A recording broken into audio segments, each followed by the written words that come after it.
Yes, Coming out true gothic puke. That's very gothic.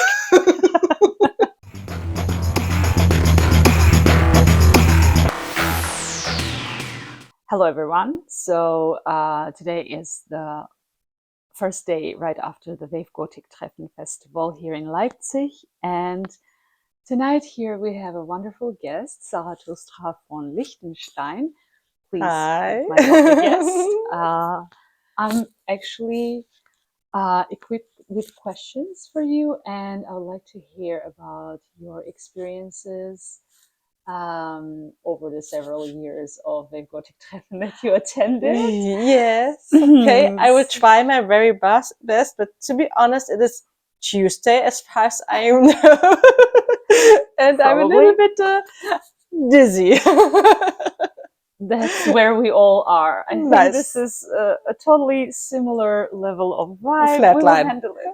Okay. So, Okay, are you ready? Yes, as much as I can be. Great.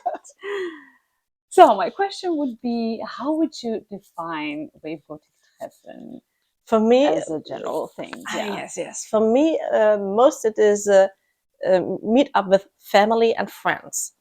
Especially more family than friends, because here you can be whoever you want to be. You can dress however you want to dress and style up however you want to style up, and nobody is judging, and you're beloved for who you are and not for what you're supposed to be, what the society wants you to be. And this is the main thing for me for VGT. And there's another point. It's a festival, of course. It's not just a meet and greet. It's a festival, but it's not about just music. It's about lifestyle for me. It's about fashion. It's about styling. It's about all these things that comes together with the word gothic, once developed by Gothic novel in the 17th century. And so it's you have lectures, you have classical concerts, you can go to the museum. It's way more than just a music festival. I hear a lot of judgment within the scene. I don't want to call it the scene, but during the event, and there's the international group of Wave Gotik Treffen, and I hear very often some people trying to judge that it's not about music, but it's about costumes, let's say, or let's say it's about outfits and everything, and there is some sort of gatekeeping going on. But at the same time, they are preaching tolerance. Yeah, the same people. So how can this match? In fact, yeah. Yeah, good question. I don't know how this could match, and I hear about this the very first time, to be honest. Fortunately, I never got in contact with those people, but I am very confused because, well, at least, especially we as Gothics, we have a lot of bad treatment in the society, and a lot of judgment we have to handle with it in our entire lives. So we should know better and don't judge others. This is exactly the way we don't want to be treated. So we should be better. Wow, I didn't know so. Yeah, I see some comments very often. Okay. Yes, that the Gotik Treffen used to be a very small gathering of friends, let's say, like-minded people, not exactly friends, who appreciate the same type of music. So that's why they can't understand why it grew into these days. Yeah. But I have to agree with you. It's not really only a music festival. Yeah, it is a bigger event, and one of probably the biggest Gothic festival in the world. My next question is about these excessive photo shoots that are happening over the festival. And I know that you have your very professional camera. Oh, as long as it's big enough, I am professional enough. Yep.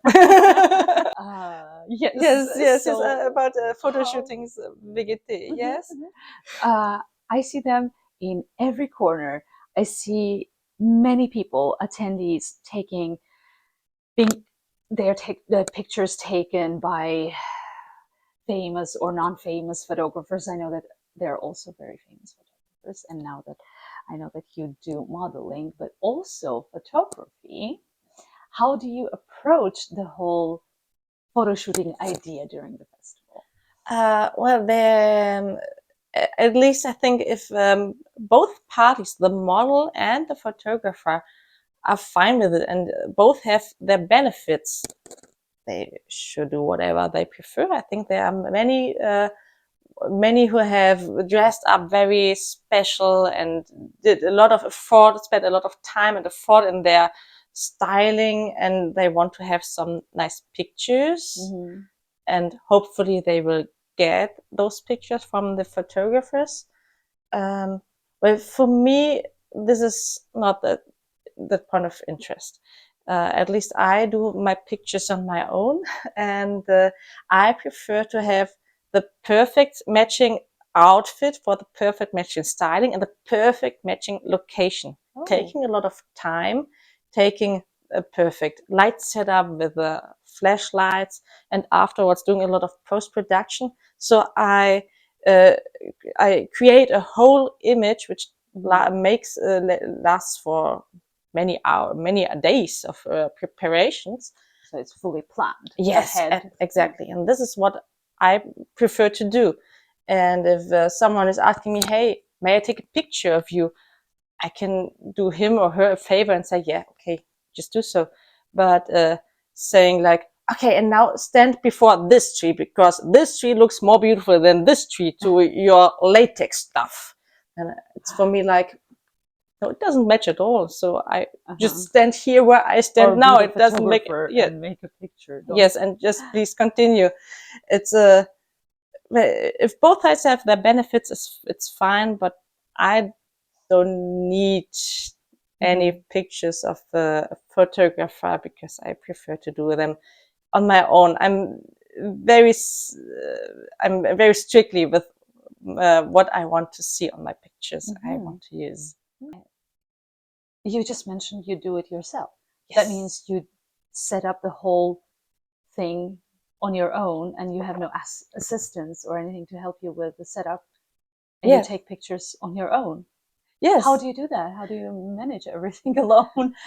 Sometimes I have an assistant with me, but not that often. And well, I'm a more stronger girl than everyone is expecting, so I can carry a lot of fucking stuff.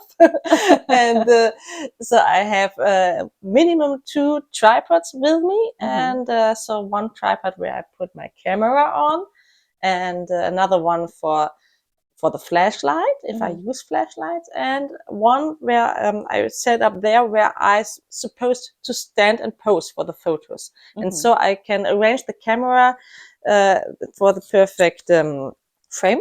And afterwards I will start the posing, and I have a remote remote control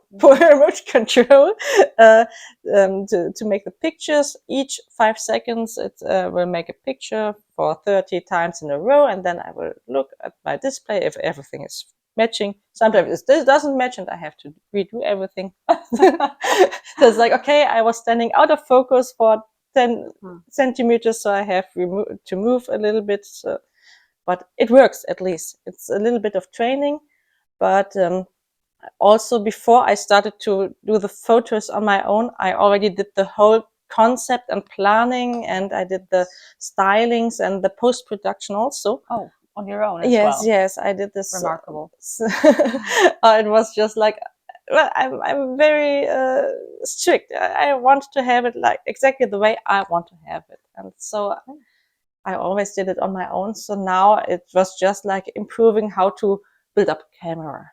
It's not a big issue, at least for me. So you are a big celebrity in the scene. Ooh, 1 meter 67, not that big. Okay, a good one. Do you or have you ever met a big celebrity for yourself? Oh, for myself.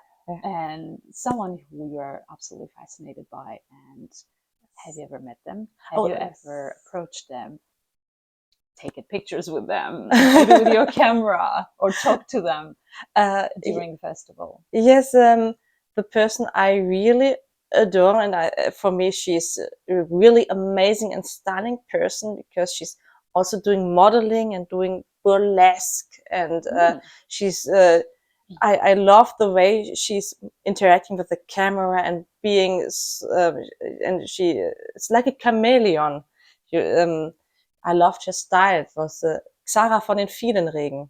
And when I was a very young model, many years ago, I saw a lot of pictures of her in all these print magazines. And I was like, okay, I want to be a little bit like her because I was very fascinated by how her all her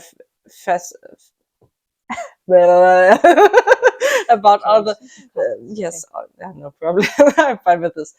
About all her the way this different styles she can show. And yes, I met her several times on festivals, and we did yes for fashion shows. So we were like colleagues, and we had some little talks together. And she's also very nice, a really lovely woman. And yeah, I think I never told her that she was an idol for me when I was younger. Yeah, I really enjoyed meeting her one day. Now I'm curious about another thing. Have you ever witnessed any unusual visitors of the Gotik Treffen?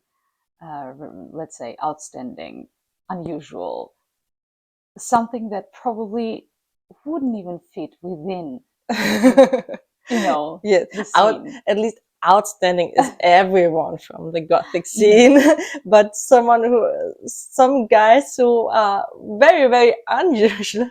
I remember they have always been at the Victorian picnic. Due to the fact that I don't visit the Victorian picnic since many years, I don't know if they are still there, but there are two bearded guys, huge, tall guys with pink Hello Kitty outfits. And they were always having the time of their lives, celebrating as hell and just wanted to cuddle everyone. And I really fell in love with those guys. But they can interact however they want to. This is, at least they don't look like they are from the Gothic scene. And maybe they don't take the scene like that serious. But it's so lovely that they can walk around like this and everybody is just having a good time with them. It's also, yes. Is it true that everyone was having a good time with them? I haven't seen anybody who was judgy in this moment, but maybe I have my sunglasses and I don't see any bad people and everything is filtered. But for me, it seemed like everybody was like, hey, this is really fun.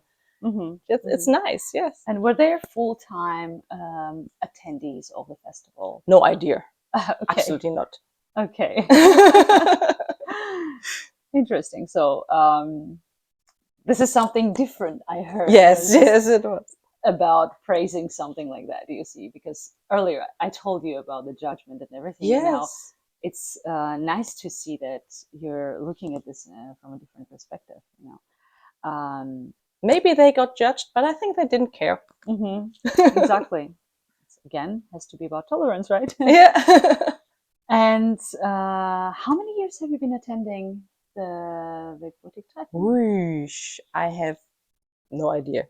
I think around about 10 times, maybe 12 times, maybe something like around. You don't count. Yeah, I don't count. Okay, great. Throughout all these years that you attended the Wave Gotik Treffen, is there an event, a concert, or maybe a lecture or a performance that is now forever embedded in your memory? Oh, yes. I think the most remarkable ones for me was during the 25th anniversary of VGT. I think it was the 25th. I'm not quite sure. It was the visitors of VGT were allowed to enter the Belantes Park. It's a theme park it was on the Friday, I think, in the evening, when all regular visitors have already been gone. We were allowed to enter this theme park, and it's getting dark, and lights were switching on, and Gothic music came through the loudspeakers, and it was so amazing. And the women with the rocker outfits stepped into the roller coasters and just screamed and yelled, and it was a lot of fun. It was so completely crazy. It was so completely out of everything we knew from Gothic festivals, and I really loved it. It was like my inner child was absolutely burnt out. It's hilarious. Oh, So yes, hilarious. it I was. missed that. Which years was that in? Yes. Oh, so it must have been, now it's it must be way more years ago, maybe around about 10 years ago. Okay. So now we had the Then I definitely missed 31st Vigete, but during Corona there were no mhm, Vigetes. I have no idea, to be honest. Could they ever repeat this? Because I would love to attend something Dear like this. Vigete, please repeat the Velantes please. Park. We really have to go there. And It sounds yes, and doing hilarious the roller and a lot coasters, of fun. puking our souls out, eating black ice before, so our Whoa, that sounds everything very is covered in black. So Yes, coming out true Gothic Oh. puke. That's very Gothic. And what would you say would be your highlight of this Vigete? Oh, of this Vigete, it was not black puke. So I saw Le Petit Prince, der kleine Prinz, at the opera. I love that each year the Vigete has a collaboration with the opera, and I love to join it as often as possible. And yes, it was shown as a ballet performance, and the way they interpreted Der kleine Prinz was really completely different from the way I was reading this book, and I love this book, and it was amazing. It was like a whole new world was opening for me. It was really great. Completely different. So Yeah. it was retelling the story in some other way, or they modified the story? No, it was retelling the story on a more meta style. It was like not you don't have this this tiny boy who comes to Aix-en-Provence in the desert when after his plane has crashed, but it was like the autobiography of Exupéry, and now the little prince was just his inner child he was referring to and thinking about how he grew up and what decisions and what people around him made him to become a pilot and taking the decisions he did, at least, and also helping him to get out of this bad situation and getting back to life and back from the desert to yes, it was amazing. Nice. Yes. So in this ballad, it was like the king was his father, and it was like, oh wow, yes, you're right. Oh my god, I never saw this before. It's like, oh yeah, yes, I really, I'm still absolutely mind blown. Wonderful. Yes. And the last question, and a very important question: do you have any tips, suggestions, advice on how to survive the Vigete? Because we all know how intense it can get. Oh yes. The distances we have to conquer. Oh yeah. Throughout the city to see something. Yes. From one venue to another. So what is your go-to survival kit, let's say? Oh yes, at least having a strict time schedule and try to keep in touch with this time schedule you should take before, and you should take some protein bars with you. Oh, protein bars. Yes, okay. because I've been thinking about them this year. because at least I don't have any time to have regular food, because I want to see this and this and this, and you have to rush through the whole city, and so protein bars, stay hydrated, No chocolate, because chocolate is melting in your bag and makes a huge mess. Okay. Good to Yep. know. I mean, And good to be reminded about it. usually I have my very strict time schedule and I try to keep it. But this year I was like, my brain was not able to do any mathematics. So I just didn't count very good, and it didn't work completely. Strict time schedule. This sounds something outside of my reach. You know, over a festival like this, Yes. you must be very strongly self-disciplined I person. I am. And I don't drink any alcohol, so at least I can even continue in the early morning without having a headache. Oh, okay. So is this another tip? Yes. Don't yes. drink alcohol. Yeah. No alcohol, no drugs, no chocolate. Thank you very much for your answers. It was wonderful to have you here. You're very, very welcome. It was a pleasure. Likewise, I hope you're going to have enough rest, at least before you get to your routine again after the VGT. Yes. And see you next year. Yes. Again in Leipzig. Hopefully. Okay. Bye. Bye. See you all maybe at the VGT next year as well.